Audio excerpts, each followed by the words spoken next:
Bismillahirrohmanirrohim. Sambil menyimak foto-foto yang saya tampilkan, tolong jawab pertanyaan yang muncul berikut ini. 1. Apakah Anda memiliki karakter mendang-mending yang kuat? Kedua, apakah godaan kamera yang bagus tak membuat Anda goyah? Dan ketiga, apakah berbeda dari yang lain bukanlah sesuatu yang Anda cari? Dan keempat, apakah followers Anda di medsos masih hitungan jari saja jumlahnya? Kelima, apakah Anda tak suka flexing di medsos dengan menggunakan watermark yang keren? Dan keenam, apakah Anda bisa membeli smartphone secara online di marketplace? Dan terakhir, ataukah Anda tinggal di kota di mana Vivo, Samsung, Xiaomi, Oppo, atau Infinix bisa didapatkan di toko ponsel terdekat dengan mudah? Jika semua pertanyaan tadi Anda jawab iya, selamat. Anda tidak perlu membeli smartphone yang hasil fotonya dari tadi saya tampilkan, yaitu Sharp Aquos R9. Untuk yang belum menonton video unboxingnya, saya akan kilas balik sedikit.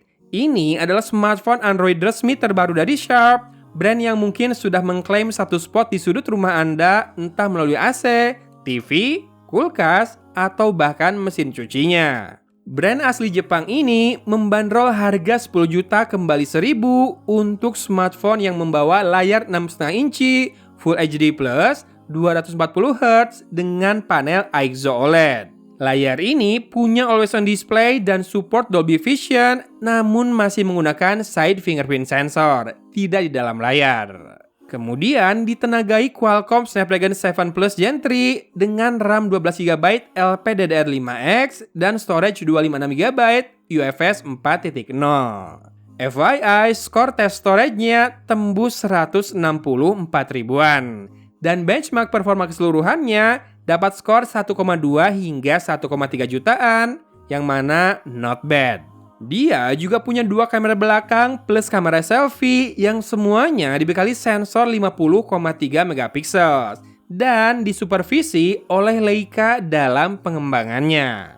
Speakernya stereo dan punya baterai 5000 mAh serta dukungan power delivery 3.0 untuk fast charging hingga 30 watt. NFC ada, punya sertifikasi waterproof IP65 dan 68 serta standar military 810G.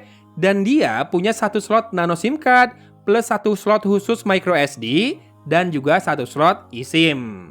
Betul, harganya memang sungguh berani. Meski sebetulnya dibekali berbagai bonus selama masa promosi. FYI, saya dapat cashback 1 juta dan speaker Sharp seharga 1,7 jutaan.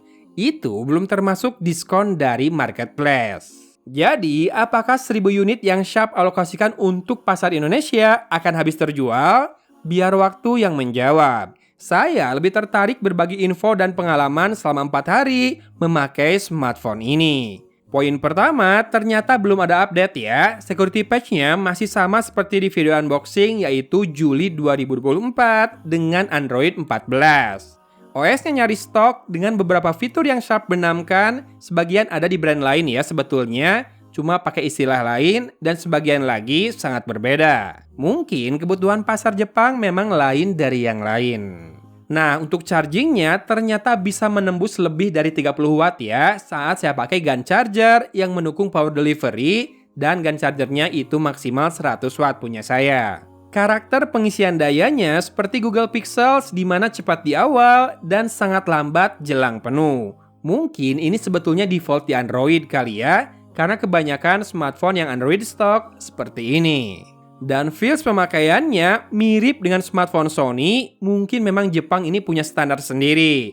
Namun saya rasa masih belum bisa mengimbangi kegesitan dari brand-brand tetangganya dari Tiongkok maupun Korea. Yang unik saat diletakkan di atas meja dengan layar menghadap ke atas, penampakannya sungguh mirip dengan S23 atau S24 Ultra dari Samsung ya yang Galaxy, bukan yang Itel. Dan ini diamini langsung oleh istri saya yang sudah pakai S24 Ultra selama hampir setahun belakangan. Anda boleh berharap pada branding Leica di kameranya, khusus kamera belakang. Iya, karena kamera depannya serius masih PR banget, terutama bagi saya yang sudah terbiasa selfie dengan HP asal Tiongkok. Karakter Leica di kamera belakangnya ada, namun tidak sepekat yang saya rasakan di ponsel-ponsel Xiaomi teratas. Dan juga tidak ada pilihan filter bawaan Leica seperti di aplikasi Leica Lux. Iya, rasanya computational fotografinya tidak sedalam itu ya di Aquos R9 ini, yang artinya tidak ada processing yang over atau ekstra. Hanya saja bagi saya mode portraitnya, jika kita atur blurnya kebanyakan, hasilnya memang terlalu mencolok, kurang natural. Sementara lensa ultrawide terasa sekali sudutnya lebih luas dari kebanyakan smartphone lain di pasaran. Artinya apa coba? Ya, croppingnya minim dan sangat mungkin distorsi di keempat sudutnya lebih terlihat. Kalau untuk perekaman video terbilang cukup stabil, tapi saya prefer Anda lihat sampelnya sendiri di akhir video nanti ya untuk menilainya. Yang jelas OIS ada. Nah, buat yang tanya apakah kameranya bisa di silent suara shutternya? Jawabannya saat saya gunakan di Cimahi, bisa. Kurang tahu tapi jika nanti Anda pakai di Jepang sana.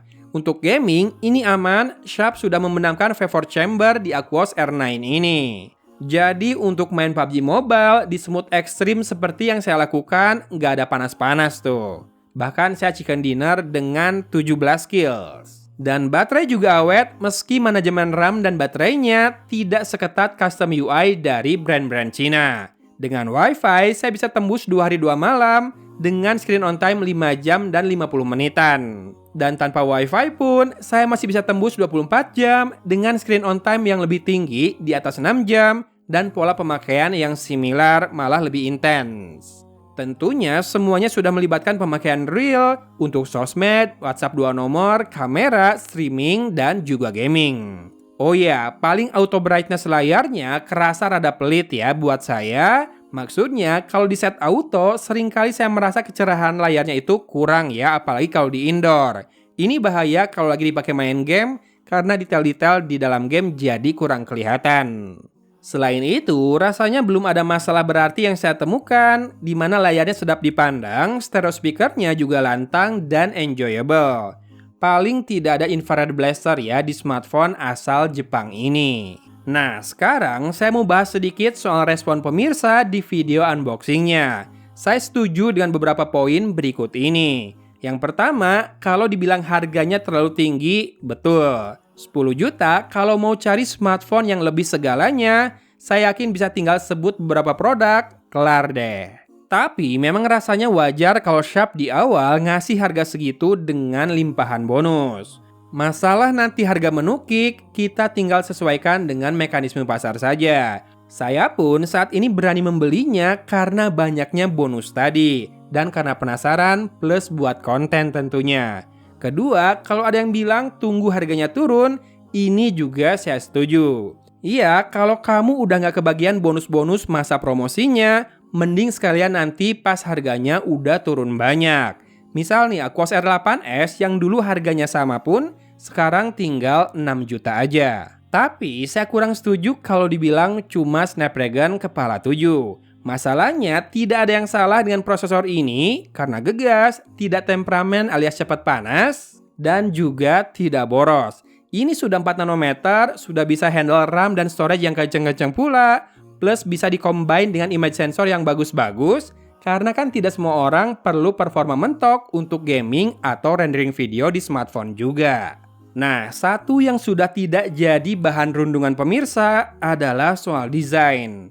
Kecuali frame kameranya sih ya, soalnya ada yang bilang mirip hidung salah satu binatang soalnya.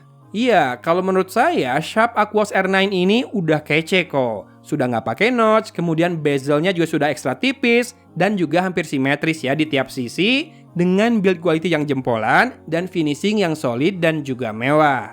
Paling saya bisa iringkan doa saja buat Sharp, semoga bisa lebih memberi komitmen terhadap update softwarenya, makin rajin gitu ya, biar nggak nunggu, ini udah Desember, update-nya masih yang Juli loh, tambalannya. Ya, dan saya pun berharap pembaruan yang diberikan nantinya juga bisa meningkatkan performa kameranya. Kenapa? Disimak aja hasil kameranya berikut ini. Oke, selamat menyimak sampel kamera lengkapnya dan selamat berburu secondan saya di lapak saya di Tokopedia.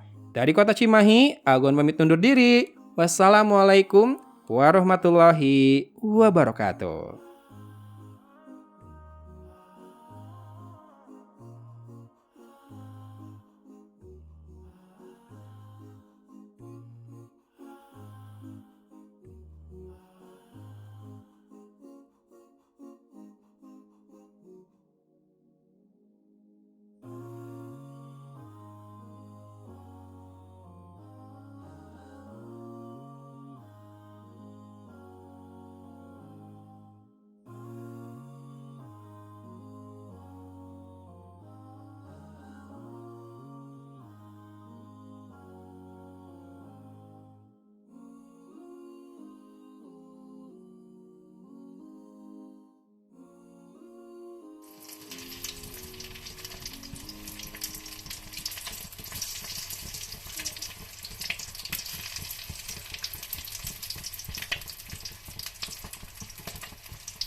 Tuh udah lumayan tuh.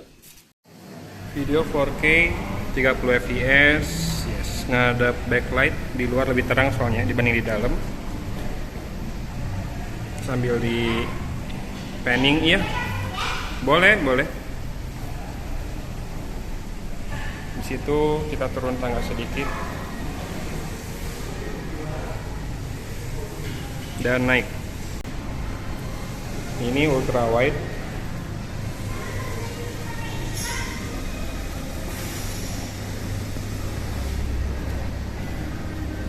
Naik lagi.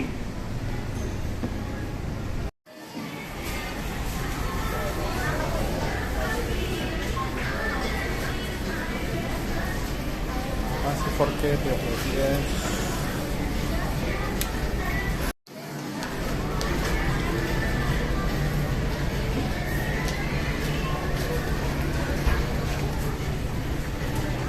Kalau kamera depannya agak biasa aja ya buat video mah ya. Tonnya sama meternya rada aneh.